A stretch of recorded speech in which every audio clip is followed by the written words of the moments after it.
Well, hello to all you shooters and reloaders and three circles, passengers and members. It's Fortune Cookie 45 LC coming to you from the hot lead Zone Express.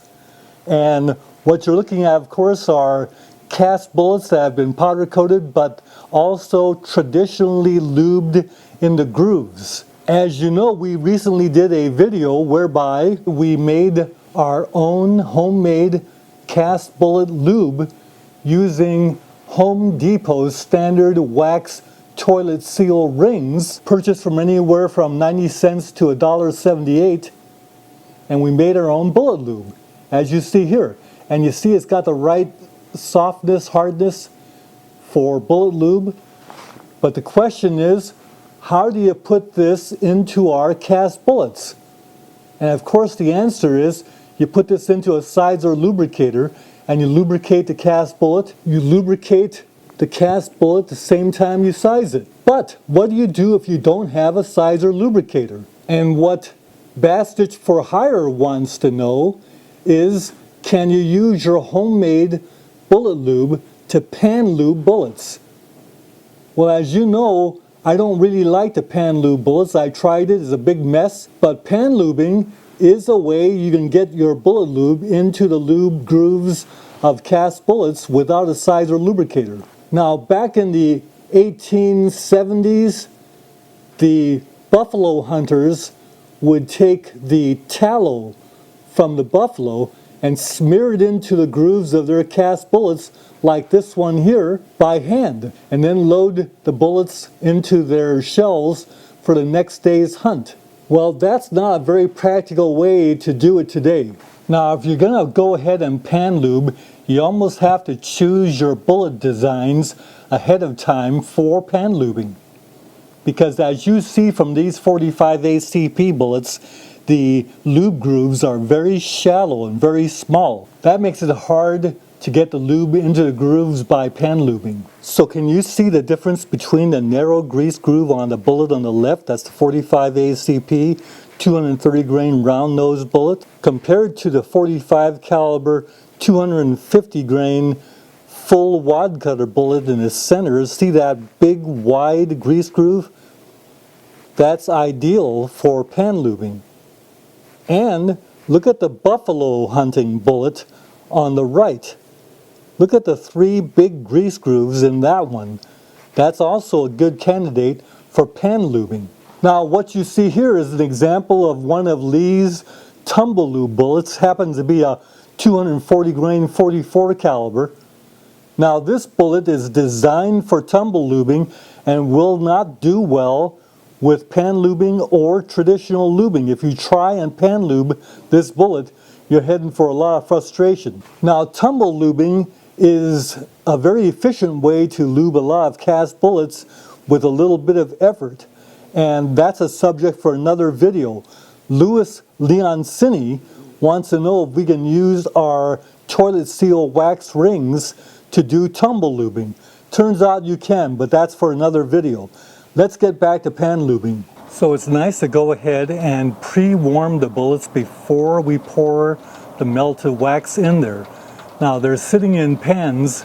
The pans happen to be Lee dye box container tops. And also I've got a little tray cut from a spam can for the taller 45-70 bullets. We've got the temperature set at 140 degrees, which is like hot coffee. So here you see we've got a piece of paraffin down there, and we've got the wax seal toilet ring, and then we've got some color candles thrown in.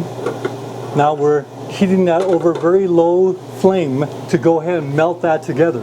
Trick is to use low heat and a 2-pound coffee can so you don't hit the flash point of the wax. Slow is better. You see, there it is. We're getting a little bit of melting in now. Now there's a trick to taking the plastic covering off of this to minimize the mess, and that is you take it from this side, the back side, and you just push the center, and then there's a hole there. You grab the hole in the plastic, pull, and it all comes off pretty clean. We'll go ahead and add two. We'll go ahead and add the second one in there with that lump of paraffin. Should give us just the right consistency for our bullet lube, not to be too hard, not to be too soft. Okay, just looking at this, I've got to add a little more paraffin, so another cube of paraffin in there. Meanwhile, all the bullets are heat sinking out there in the oven. And I've got a spot in the garage with the cardboard on the floor so we won't get any wax on the floor anywhere. Now for a stirring rod, I've got a broken aluminum arrow that I cut off and then flattened the end to make a little paddle down there. That works real well. What we're doing here is very similar to candle making, except we're not using colors, although we could. If we had some color crayons, we could add it to this to change the color. But otherwise, we're just going to go with the natural color here. So this is where part of the mess is. We could use a baster and get a little better pour, not quite so messy. But here we go. Let's get the first one here.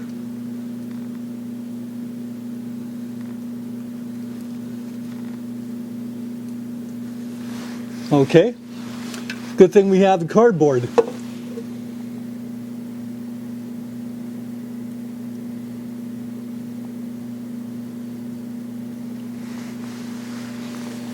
And now we need to pour into the rifle bullets. Like so. Now we could pour the rest of the wax into a mold to make a slab of bullet lube, but we can also just leave it in the pan. So we'll let this cool now. That's pan lubing. Well, we got our pan lubing done and no mess. That's very important. No mess, no accidents. Pan lubing has a high probability of making a big mess. Say you got 10 or 12 pans, each one with a couple hundred bullets in there. Easy to make a mess. And of course, no mess around the stove. And no mess in the garage. Notice the wax is setting up very nicely.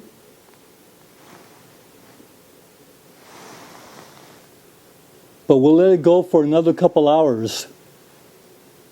Okay, so what we did here was just go ahead and pull on the side of the plastic of the Lee die box top, and you see when you do that, the plastic flexes, and then the cake of lube with the bullets comes right out. We can use this again. Now notice that I did caulk the little holes so when we pour the molten wax into the bullets, doesn't leak out through these little holes.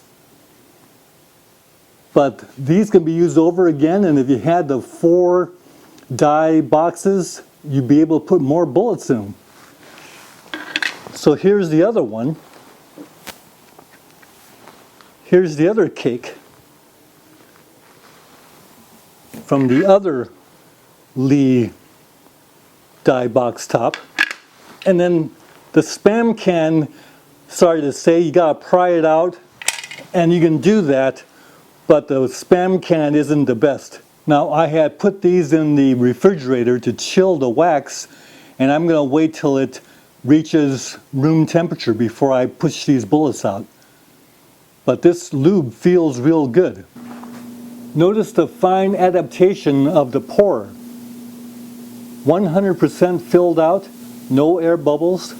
Okay, so now that the whole assembly here is warmed up to room temperature, it's a simple matter to push on a bullet and push it through and out the other side of the cake. And notice that the lube is in the groove.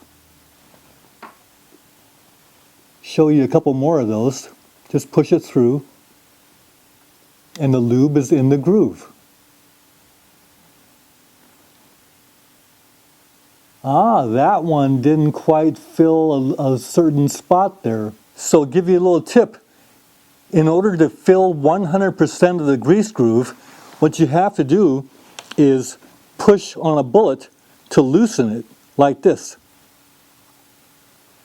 And once you feel it move, then push from the other direction. This keeps the grease groove from cutting off and losing the lube as it's going through. So as you see here, look at that. It's 100% filled, that grease groove.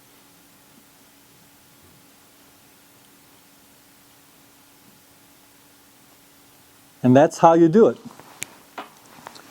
Show you one more of those. Get that in focus. So let's just do this one here. You can go either way. So push it from below to loosen it. There. That one's loose. It came up a little bit. Now we push it through the other direction. And you see the grease groove is 100% filled. Beautiful.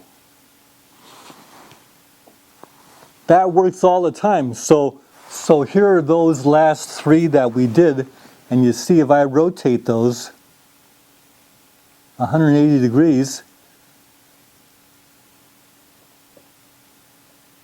you see that those are completely filled. And that's a very reliable way to get the bullets out of the cake and have 100% filled grooves. Well, you might ask what happened to those 45-70 bullets that was in the cake. Well, I went ahead and pushed them loose, and then pushed them that way, and then pushed them back this way before getting them out of the cakes. In other words, I pushed it back and forth in the hole a little bit before I took it out of the cake, and this is what happened. 100% fill of all the grease grooves. So if you do the back and forth a little bit, it's 100% fill. Let me show you. Just turn this one around. You see 100% fill of all the grooves. Now if I go ahead and size these bullets, then all that excess lube will be gone. But you gotta get 100% fill first, and there it is. Pan lubing works. It's a little bit of extra work, and it's hard to do a lot of bullets with the technique, and it's a little bit messy. You get a little bit of lube on your fingers, which you have to scrub off, but it is another viable way to lubricate our cast bullets, and it works very well, especially for big bullets that you don't have very many to do, like say 50 or less. Well, let's just go ahead and show you the final product. These are the 45-70 bullets. They're 405 grain hollow base, and they've been run through a Lee 459 sizing die, and so you see how nicely those grooves are filled. Every one of them 100%. And yes, this bullet over here is a reject. It's going to be used for a sighter or a fowling round. And give you an overview of the final product. These are the 45 caliber full wad cutters, 250 grains for the 45 Colt. And you see, there's the lube. Now let's show you those in close-up. There's our powder coated bullets, now lubed in the grease grooves. Again, 100% fill of all the grease grooves. And there's the final lubing and sizing with the pan lubing of our raw cast bullets. Good grief, Katie Bardador, those look like they're factory professional. Now you can blame Home Depot for this, but the point is that in reloading, we try to have a consistent product.